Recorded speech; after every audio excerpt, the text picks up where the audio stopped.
This is the one that I refuse to. Shalom, shalom, Mashpaka. I hope you guys are having a baraka of a day. I am. It's a beautiful day, and I am going to be sharing with you guys something that I have had a little insight on and just dug a little deep into some words. And so it's just a little observation and something that my friend brought up to me like a month ago. I was outside cutting my dog's hair, his fur, like his little mats that he had behind his ear and on his ear. And she was talking about the knots that we have in our thinking. And that was literally at that same time she said the knots in our thinking, and I was cutting the knots off of his fur. So it's definitely something that made me want to dig into the last few days. This is just like a pattern that I saw in scripture as I started studying. And I also had a real life observation that I want to share with you guys. So it's not like concrete teaching on the words, and they're actually like full meanings. So just study everything out. I'll have things posted on here. Just study it for yourself and dig a little deeper, or show me something that you see also that I might be missing, or something that or that we could all benefit as a body, right?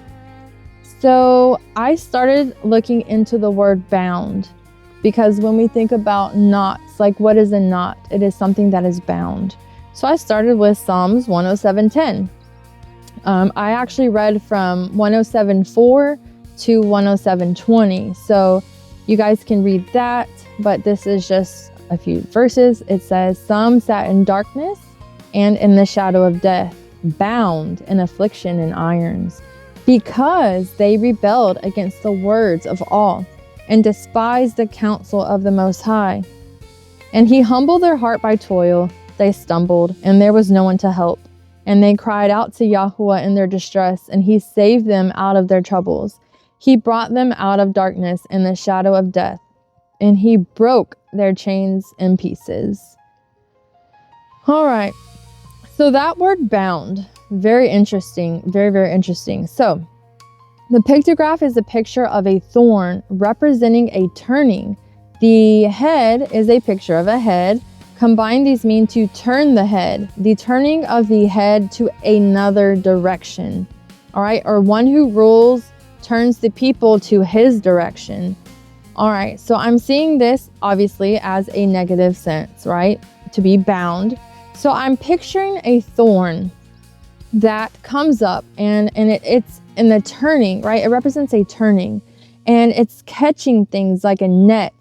It's catching things that walk by. It snags your clothes. It snags your dog's fur when it walks by, like this example right here. So that is going to be bound. It's going to be in a negative sense. So just remember thorn, okay? So then we have the idea of guarding. My next word is going to be guarding, which is Shamar. And that carries the sense of to hedge about, like a protection or a boundary. Even the thorns around something precious, it's not just to watch it, but it's to guard it. It's to attend to it. It's to keep what's inside to being harmed or like misdirected. And then I came across the idea of a net in Psalms 25:15, where it says that the feet are brought out of the net. And that word carries something like interwoven, right? Like a crochet, like a net, you know, you're literally like forming something together, and it's going to hold something, or it's just going to be interwoven. It's kind of like stuck together, right? And that's something that can entangle or trap something. Almost like something formed through repetitive interlacing. All right. And so that started making me think about patterns.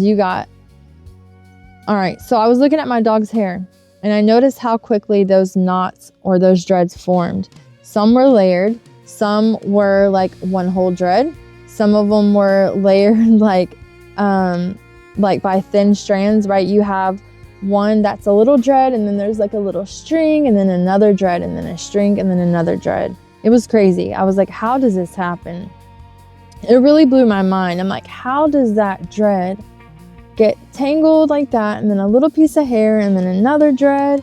And so and then also there was some behind the ears. It was like a whole mat, like a whole matted dread behind his ear. And that seriously made me think, and it's been a month already, and I just wanted to really like dig into like, how can I apply this to my understanding, into my life, and to what it means to be bound. Because we know that like how that formed, it doesn't happen all at once. It happens through that repetitive motion, that repetitive friction, the having no separation over time, right? Like, so picture the dog on the ground. And you're turning to the left, you're turning to your right. It's like the picture of turning a head, right? You're turning the head to the left, you're turning your head to the right. That friction is rubbing on that fur, and that's what's causing those knots, right? It's that small crossing of that one hair now becomes a tangle. That tangle now then becomes a knot, and then that knot now just connects until it becomes like one net or interwoven structure. And so it's like a pattern of these things that just naturally happen by turning your head to the left or turning your head to the right, like a thorn, turning, catching the things, just every little thing, just come on, just come into my neck, or come into my interwoven thing, right? You know, and then now you just got an interwoven thing of all of these things. So, and so also the part that was closest to his ear, like his skin, it now, that one just can't be cut off. So that, to me, it started to look like a part of him, right? The one that was so close to his skin, it started to feel like it belonged there. All right. It felt like it belonged there. It was so close, and it was not easy to get away. So, you know, something like that in our lives can start to feel so natural, like as if it's a part of us. So I started thinking like how scripture uses the similar imagery to describe our life, not just our behavior, right? But like the direction, the influence, how we form our thoughts and our patterns, and, you know, our doctrines, our beliefs, our fears, our insecurities, our ideologies, like how we make something into something that it's really not. And so that happens when things go unguarded for a time. So remember that word guarded, okay? So there are repeated themes of cords, nets, snares, and being bound. Not always as punishment, but as something that forms through the repetitive turning, the repetitive agreements and things that are crooked, that don't line up with the narrow way, agreement with lies about others or ourselves, or fear, or turning to the left or to the right constantly, and repeated movement away from the straight way. Deuteronomy 5:31-33. He says, "But you stand here by me, and let me speak to you all the commands and the laws and the right rulings which you are to teach them, and they shall do them in the land which I am giving them to possess. And you shall guard to do as Yahuah your Elohim has commanded you. Do not turn aside to the left or to the right. Walk in all the way which Yahuah your Elohim has commanded you, so that you live and it be well with you, and you shall prolong your days in the land which you possess." Even the word patterns right here that we see around binding carry that same idea of that turning in direction. So as I looked deeper, I saw the pictograph words of like all these words that I looked up, right? Let me get a little sip of tea. All right, so as I looked deeper into the pictograph of these words, like kashar, or to bind, or to be bound, to physically confine, and the related roots, where the imagery in the pictograph words I was seeing, it points to like a turning, to a joining of a direction and being influenced, like by leaders or by personal choice. And it made me reflect on how like easily that repetitive turning, how back and forth, side to side, how that creates that friction. And then eventually that's what creates that structure or that habit in a negative sense. Again, like the dog. laying on the ground, rolling his head back and forth to the left, to the right. That friction is what causes that dread, that knot to form, but it doesn't form into a dread at first. It forms into, it's a process, right? And so that connected to something else I was seeing in the Hebrew idea of Shamar, which is another word for thorn, another thorn, right? We have another thorn imagery. Because thorns are used in scripture both to protect and also as pain, right? We see this word Shamar as a boundary, a hedge, something that guards what is inside of it. And so in both aspects of these thorns, they're going to show where movement is no longer free to go in any direction without consequences. So you have to be bound. You have the thorn, which represents a turning, right? And it's catching every little thing, right? Whatever it catches is no longer able to go in any direction on its own. It's no longer free to go in that direction. It's trapped in a net. But then you have to guard, right? As in, we are to guard our mind. We are to guard the Torah. That guard is like a safe bound. So when we are guarded in, now we are no longer free to go in any direction, but it's for our protection. And so just like a rose bush, if you think of a rose bush and that little guard, right? The rose bush with thorns. It's funny because rose bush has thorns, but it grows up and down. But if you don't put that guard around it, it can flop over, it can grow in any direction that it wants. So that guard is to protect us. We see it says to hedge about as thorns, to guard, to protect, to look narrowly. All right, also a close watching of something for guarding or protecting. Shepherds constructed corrals or briars at night to protect the flock from predators. From the thorns used in constructing a corral, to watch over, to guard in the sense of preserving, protecting. All right, one who watches over. So I started seeing again the two kinds of thorn imagery. One is protective, like guarding, like keeping, like that setting of a boundary so something is not harmed. Again, watching over the mind, guarding the heart. We see these examples over and over in scripture. It's like walking that straight path by guarding the Torah, which means to keep it, to protect it with thorns. Because what is not guarded, now it begins to move freely. And when it moves freely without a straight direction, well, then now it's going to get entangled, right? Or other things can even get entangled inside of it that don't belong there. So I want to share this really quick. So my new friend that I met from a beautiful friend off of YouTube, and I am so grateful for both of these ladies. At the end of this, I will explain, the importance of why we need each other. But I did not tell her anything about what I was going to share in this video. I told her I'm going to share something about the knots in my dog's fur. That's all she knew, right? And so she shared this with me today. She lives in Finland, and it's a picture of a speed bump and a parent holding a child's hand. And she sent it to me, and she said, there's going to be bumps along the way, but we're going to do this together, Mishpaka. And then she said, I also noticed the thorns. And she was like, so it might hurt a little bit. And I was like, thorns? I was like, what do you mean thorns? I was like, can you show me the thorns? I don't see thorns. And so she went back and recorded a video. So this is the sign again. And I first tried to move this away, but then I noticed that it is full of these kind of stinging things here, and they sting a lot, very like needles.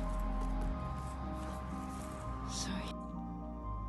Okay, so she saw the thorns right in front of the thing and how they hurt, right? She saw it as that these thorns were going to hurt. But immediately when I saw the thorns, I saw the protection, right? It's those thorns that are guarding these trials, these speed bumps that are these thorns are around it to guard it and to protect it, to guard the mishpachah, right? And she even said the yellow represents, like, after I told her, I was like, okay, you literally saw the thorns as something that was going to hurt, you know, there's trials, right? But those thorns are also to protect us. And if we try to go out and we try to go our own direction, then yes, they can hurt.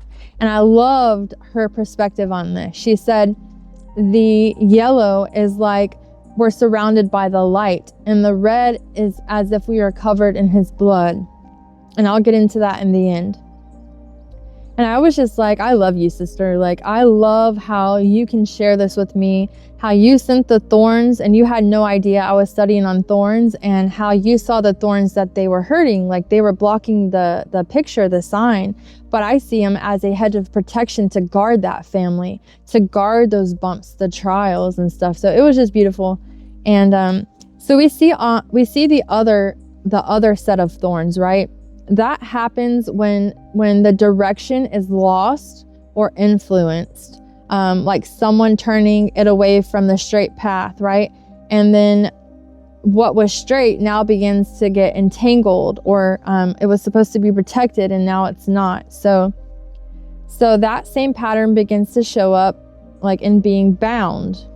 So in Psalms 107, we see that something is being held like in a net, like it's woven. It's not just like physically, but in the thought and in the direction. It's a repetitive pattern, how something can hold a person in place without them realizing it. And even in this chapter, I mean, it was like they were bound, they're restored, they were bound, they were restored, they were bound and restored. And it was because they were in rebellion, because they were not guarded by the safe. They weren't guarding the Torah. They were in rebellion. They were going in the direction that they wanted to go.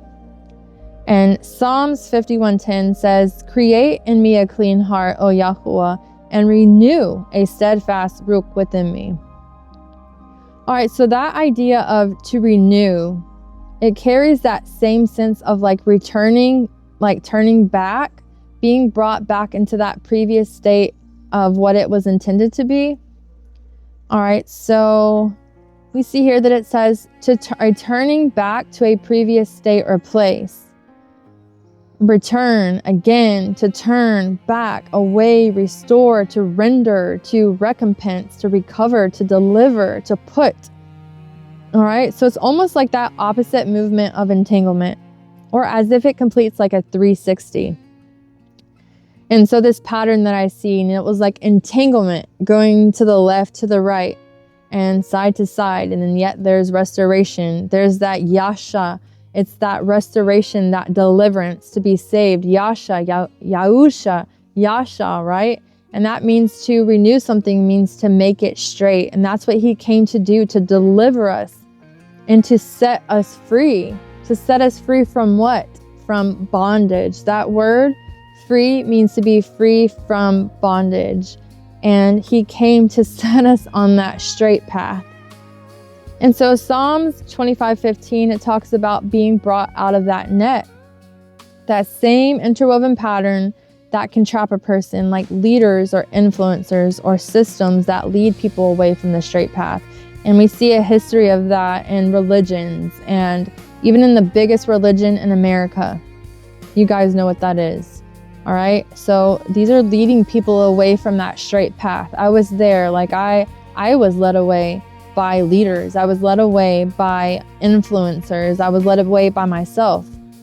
All right, so we see that in net, it says of leaders leading people to crime as a trap for a man, as a trap for man. All right, so I started seeing the contrast, right? You have the net versus guarded, to be bound versus guarded. You have entanglement versus protection. You have wandering versus the returning. You have the binding versus the restoration, or that yasha, to be delivered, to be saved. And so when I look back at my dog's hair and the knots and stuff, it all started to connect. It's like a pattern of being bound with cords, or held with cords, right? Not just physically, but in our thoughts and in our directions. It's something that is repeated over and over that can begin to hold a person in place without even them realizing that it's even starting to form. And I started to see like how quickly these habits and how these structures become layers, like the dreads, and how the layers then begin to get interconnected. Sorry. And so also like how that mat that was on my dog's ear down here, it becomes so close that it starts to feel like a part of you, whether that be, you know, the way that you've thought all of your life, or insecurities, these things that you've struggled with for so long, that it's so close to you that you start to identify with it, and you start to think that that's just who you are, or that's who I'm becoming, or that's my identity. Just because it's so close, it's so interwoven. You have been in that net for so long, in that same mindset, that same pattern of thinking, that you don't even know how to break free, right? You don't know how to get that knot, that mat off. You're scared because of shame or something like that, right? But we're going to talk about restoration. Also, I want to talk about like things that are going on in the world, the fear, the news. I don't even want to keep up with the news and all this stuff going on, because I am one to be led to fear and to get like sidetracked into that net of what's going on. And like today I was talking to my husband, like I am afraid of what's going to happen with the world, or like what's going to happen to those who are walking in the way, and this whole thing that's going on with the internet, deeper stuff in the internet, all this stuff that's going on, right? Like what's really going to happen to those who are walking in the way, you know? And it did make me cry. And so he encouraged me in that, you know, and that's the whole point of this, is like we have to be careful with what we're thinking, what we're hearing, what we're taking in, what we are allowing ourselves to be around, and the news that we hear, and what we're indulging in a way, you know, and it did make me cry. And so he encouraged me in that, you know, and that's the whole point of this, is like we have to be careful with what we're thinking, what we're hearing, what we're taking in, what we are allowing ourselves to be around, and the news that we hear, and what we're indulging in, and even around family, like what we're allowing them to now tell us, or to tell us who we should be, or to tell us who we are, to say like, you're not being yourself, you should be this. And, you know, like sometimes manipulation, or like to make us feel guilty for how we do things and stuff. So it's very important that we guard ourselves, we guard our minds, we guard our thoughts, we guard the word, the Torah, and we walk in that straight path, right? So when we are bound and we have those bondages, like that mat behind the ear, and we have had that for so long, and it's now a part of us, well, then what do we do about it, right? Like, what are we going to do about that big mat that you can't just cut off with scissors?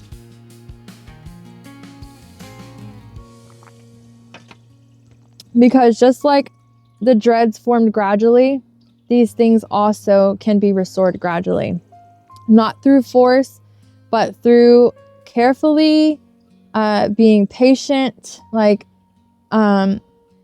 you know, the way the mat has to be cut off, it has to be done patiently. All right, so that's where the shepherd imagery comes in, right? I said Yasha, right? Yasha is the root word of Yahusha, which is the Mashiach. And that Yasha means to save or to deliver.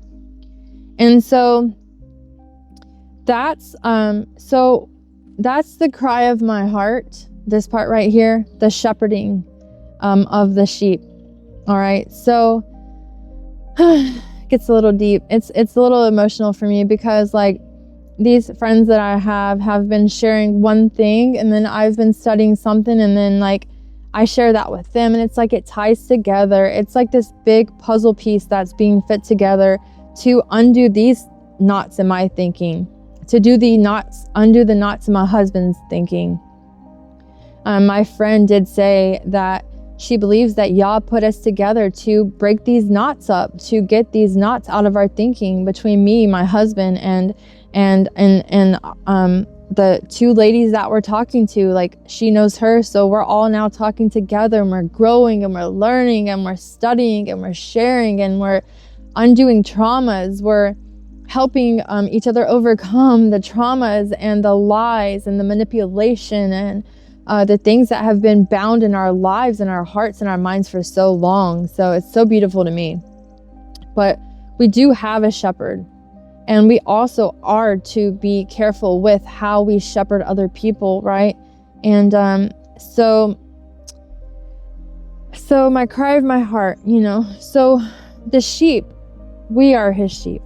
And sometimes we don't notice when these knots are forming, these dreads are forming, these bondages are forming, right? And so sometimes the things that are closest to the skin, that are hardest to notice or remove, right? We don't see that they are there. And I think that's also how we are meant to treat one another, as the shepherd looking onto his sheep, noticing these things. And also at the same time, this is where we need each other in the physical realm, and it's not to forcefully to tear off these dreads or like to shame one another for these things that have formed, right? But we are to gently reveal it to one another. We are to carefully separate what has become matted or bound or knotted, and to do it with patience rather than pressure. Because I couldn't just go shave off that mat off of my dog's ear, just get clippers and just shave it off. Like, it's not gonna work, right? I have to be patient. I have to be gentle, because if I just went and just like try to cut it to the root with scissors, like, it's gonna make them bleed. So there's a process of even becoming unbound. And even with like parasitical cleanse, right? Like in my journey right now, I'm in a waiting process of what to do next, because with parasites, you can't just start with killing the parasites. You have to start with building up your immune system so that your immune system can even handle the parasites dying off. If not, you're going to get even sicker. So the first step is to build up my immune system, to get my body healthy and my organs healthier before I can even kill off the parasites, to allow my body to even heal from that, which those are causing tons of damage. And it's just like this whole bound mess, right? But it's a process of patience, and I'm being patient, and I'm waiting, and I'm trying to understand, and I'm trying to, and the same thing goes with this process of this as well. It's like, we have to be patient, because just like these mats on my dog and these knots and these dreads did not form overnight, right? These things that we are bound mentally or emotionally came from years of being shaped by the world around us, like our experiences, our upbringings, our beliefs, our families, our ways that we've been taught by churches, by people, in even things that we never even questioned, because we felt like they were just who we were, or like they're a part of us. And so what I saw in my dog's fur, it became more than just fur. And this is something like really deep to me, because it is personal, and I'm experiencing it in real life with these mishpakas that I've met through YouTube, and the community that is being brought together, and with my husband and stuff. So it's just really deep to me. It became a reflection of how this formation happens, but also how restoration is possible when something is gently brought back into the order, the way that a shepherd tends to what's his, right? And so the word deliver means to save, to rescue, and that's Yasha, right? And the picture for Yasha is a picture of the teeth for devouring or destruction. The eye is a picture of the eye. These mean destroyer watches. The shepherd carefully watching over the flock and the surrounding area, always on the lookout for danger. When a predator comes to attack, the shepherd destroys the enemy. It is a shepherd watching over and cares for and delights in his sheep. All right, so also I want to bring up today something that my friend shared with me that was so beautiful. Like I said, she said that the red around the signs, right, covered by the thorns, that red was like we are covered by the blood. Okay, but covered by the blood sounds good, right? We hear it being said all the time, we're covered by the blood. But what are we covered from? Like, what are we covered by the blood from, right? It's not just to be forgiven. Because when you look up that word Yahuah, to deliver and stuff, it's talking about, it's like being restored. And it's talking about being protected while being restored. Because if we are not covered, the things that are left exposed now becomes vulnerable to more entanglement, more fear, more wandering, more veering off. And also it's a healing in a medicinal form. It's a healing in these wounds. It's a salve that heals. It's not just to cover our crime. And no, to be free means to be free from bondage. And that is like that thorn that is going in any direction that it wants to. It's not guarding the Torah. It's not guarding his words. It's not guarding our mind. It's not guarding our thoughts. It's not guarding our ears. It's not guarding our eyes. It's going in any direction that it wants, and it's catching any little thing that it can along the way. All right. So to be covered is to be forgiven of our crimes, to be paid for our debts, to be protected while we are being restored, to help us from not wandering, to help us to remove that fear, to have that perfect love, right? And we have that shepherd, Yahuah, and he covers what is wounded. He guards. Like, it literally says like a shepherd watching over his flock. So when a predator comes, he destroys the enemy. Like, that is so beautiful, right? And so he restores gently if we are his sheep and we are not wandering to the left or to the right. And so I see that being bound, like, if we have a wound that's uncovered, it's going to be prone to infections.